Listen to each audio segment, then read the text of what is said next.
የመከላከያ ሰራዊት የሰው ሀብት አመራር ዋና መምሪያ ኃላፊ ሌተናል ጄኔራል አጫሉ ሸለመ እንደገለጹት የኢትዮጵያን ሉዓላዊ ክብር አንድነትና ብሔራዊ ጥቅም በአመራር ልቀት በአስተማማኝ ደረጃ ጠንካራ ሰራዊት እየተገነባ ነው። የኢትዮጵያን አንድነትና ብሔራዊ ጥቅም በአስተማማኝ መልኩ የሚጠብቅ ጠንካራ ቁመና ላይ የሚገኝ የሀገር ዘብ መገንባቱንም ገልጸዋል። ለአብነትም በየጊዜው በ10 ሺዎች የሚቆጠሩ ወጣቶች የኢትዮጵያ መከላከያ ሰራዊትን በመቀላቀል የሀገራቸውን ሉዓላዊ አንድነት እያስጠበቁ እንደሚገኙም አብራርተዋል። ለጠላቶቻችን መልእክት ሊሆን የሚችለው በትጥቅ፣ በአመራር፣ በልምድ፣ በአደረጃጀት በሁሉም መንገድ ማስተማማኝ የሆነ ኃይል ተገንብቷል። በየጊዜ ብዙ በሺዎች 10 ሺዎች የሚቆጠሩ ወጣቶች መከላከያን መርጦ ይገባሉ። ስለዚህ ተቋማችን አሁንም በአስተማማኝ መንገድ ላይ ነው ያለው። የመከላከያ ሰራዊት የህዝብ ግንኙነት ዳይሬክተር ብርጋዴር ጄኔራል ጌትነት አዳነ በበኩላቸው መንግስት የኢትዮጵያን ብሔራዊ ጥቅምና ፍላጎት ማስጠበቅ የሚያስችሉ ግዙፍ የልማት እቅዶችን መያዙን ገልጸዋል። የኢትዮጵያን ጥቅምና ፍላጎት በመጻረር በተቃርኖ የሚንቀሳቀሱ ኃይሎችንም ማደብ በማስገዛት የተሰጠውን ግዳጅ በብቃት እየተወጣ የሚገኝ ሰራዊት መሆኑንም አስረድተዋል። ሰፋፊ እቅዶች በመንግስት አቅደዋል።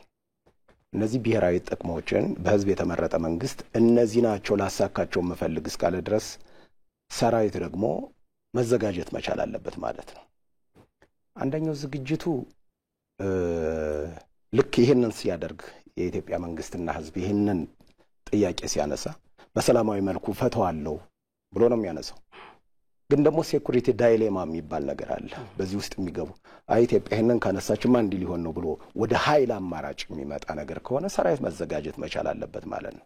የመከላከያ ሰራዊት የሰው ሀብት አመራር ዋና መምሪያ ኃላፊ ሌተናል ጄኔራል አጫሉ ሸለመ ለጦር መኮንኖች መስከረም 10 ቀን 2018 ዓ.ም የተሰጠውን ሹመት የሰራዊቱን የማድረግ አቅም በማሳደግ ከብረት የጠነከረ ኃይል የመገንባት አካል ተደርጎ የሚወሰድ መሆኑን አስረድተዋል። ሹመት ማለት ስላለፈው በጎ ነገርን መሰረት ተደርጎ የሚሰጥ ሽልማት ብቻ አይደለም። ሰው ለመሾም ጥሩ ነገር ሰርቶ መምጣት አለበት።